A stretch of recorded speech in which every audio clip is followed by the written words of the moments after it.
Hey guys, welcome back to my golf channel. Today I'm going to play 9 holes and talk you through some of my thoughts.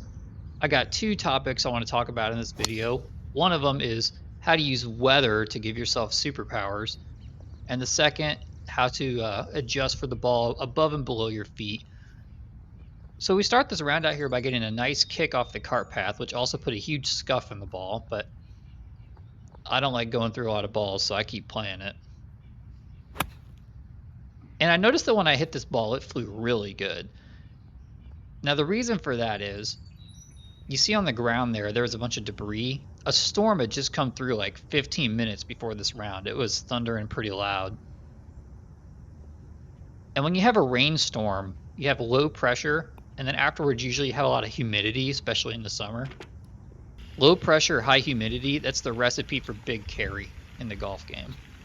So if you ever go out and you're just nuking it and you can't figure out why you're hitting it so good, a lot of times it's because you're playing in higher humidity and lower pressure than you're used to.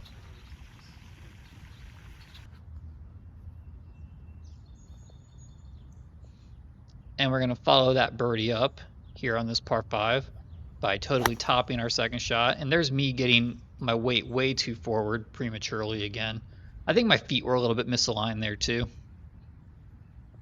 And then I got 150 here to a back pin. Pitching wedge seems like not nearly enough club, but it's a back pin, and also the ball's flying good. And you see, even though I didn't get it there, like a 9 would have been too much.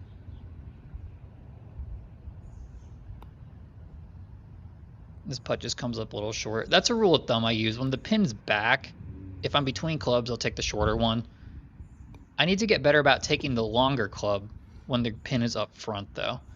Scott Fawcett talks about amateur golfers, really all golfers, are terrible to front pins, and I agree. That's going to come up later in this round. You can see I'm teeing up over there on the left side of the tee box just to give myself some room from those trees on the right. And then for this next shot, you're going to notice the ball's above my feet.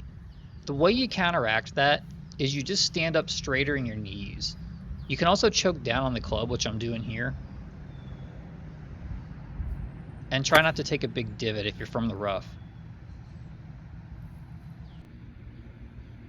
We're going to get to a situation where the opposite happens later in the round, though.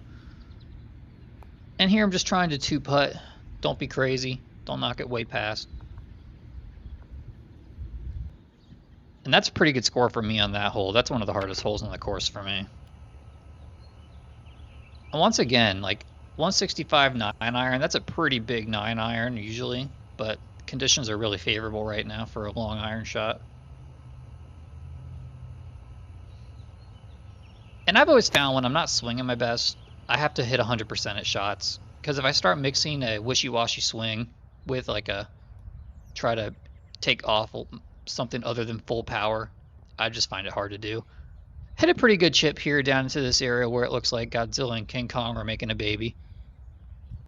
And then I mentioned that scuff on my ball earlier. As soon as I hit this putt, it just wobbled really weird off the face and dove left. Now maybe I just missed it, but that thing rolled like crazy. You can see I'm pretty upset there about that. Got a short par 4 here, but you still want to drive it up there a long way because if you lay it back too far, you'll be blocked out by those trees.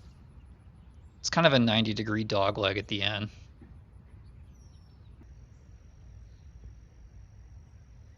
And you'll see this green slopes away also. I just flew this ball a little bit too far.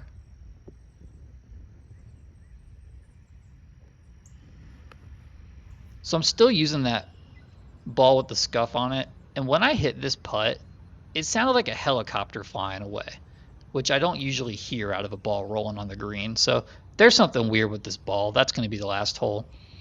I guess that's another minor lesson is if you care about your score, don't play with a giant scuff on your ball. And I swear, these long par 3s have been the bane of my existence this year. I think I'm double crossing it here. I'm trying to play a little bit of a draw, and I just don't have a draw right now. Leave it way out there to the right. I'm lucky this ball stayed in bounds.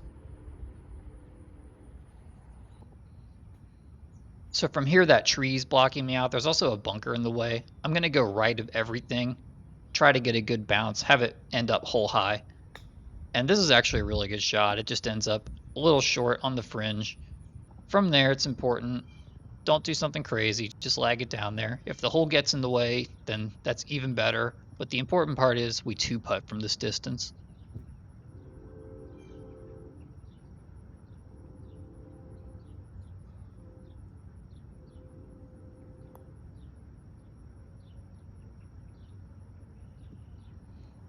Now on the next hole, you're going to see the importance of hitting the right part of the driver face. If you're really looking to level up your game and get into the low handicaps or even the plus handicaps, you really need to be hitting the correct part of the driver face. So this was a pretty good swing. It was a dead straight shot, but because I hit the bottom of the face here instead of the top, the ball went absolutely nowhere. You see the hole's 390 there. Well, now I've got 160 something into the green. That means that driver went absolutely nowhere.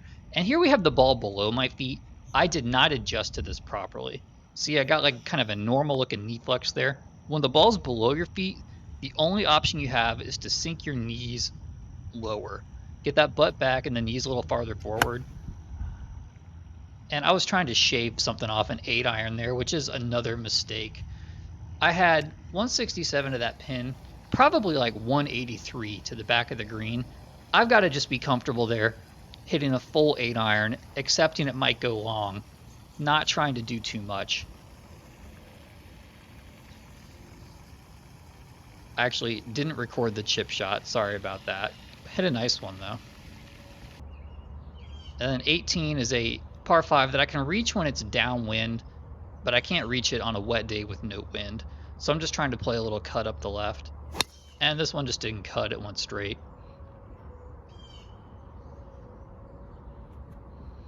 And again, we're going to see the ball below my feet and I just don't adjust to it properly. I'm taking a very normal setup here and I'm kind of using my shoulders to bend down lower. That's not what you want to do. The way you do it is you use your knees, you flex them a little more, and you just get lower into the shot. It feels funny, but that's the best way to do it. And as a result, again, I come up and out of it. I'm really lucky I had a third shot into this green. This is a tough par 5 for laying up. And then again, now the ball's above my feet. I handle this better because I'm able to choke down on the club. And when you're in the rough with the ball above your feet, it's really important you just brush the top of the grass. Don't take a divot because you'll be way too steep unless you also really adjust the ball on your stance. So that's what I do there. I just brush the ball off the top of the grass. I like to hit it hard over water. That might be kind of a bizarre stance to take. The logic would be over water you should take more club, but I don't like swinging easy. When I'm over water, I feel like I make my best swings when I'm going at it full. And I ended up hitting a pretty good shot there. We're going to ask these birdies if they can donate one to the cause.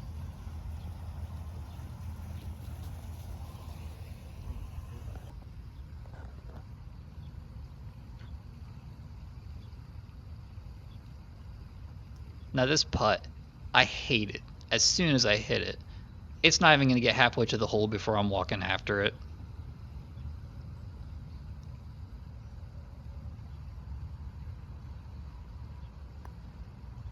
But sometimes the wrong speed and the wrong line find each other and it all works out.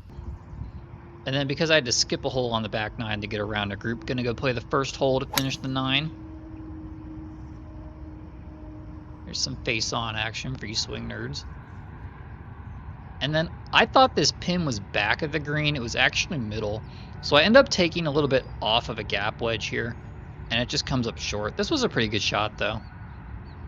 Also pay attention, the divot's flying straight. When your divots are flying straight, that's a good thing. You don't want the divot flying way left or especially way right. That means you got a very inside out path. I was pretty happy with that because I've been struggling this year. Hit a nice lag putt up the hill, just didn't quite go.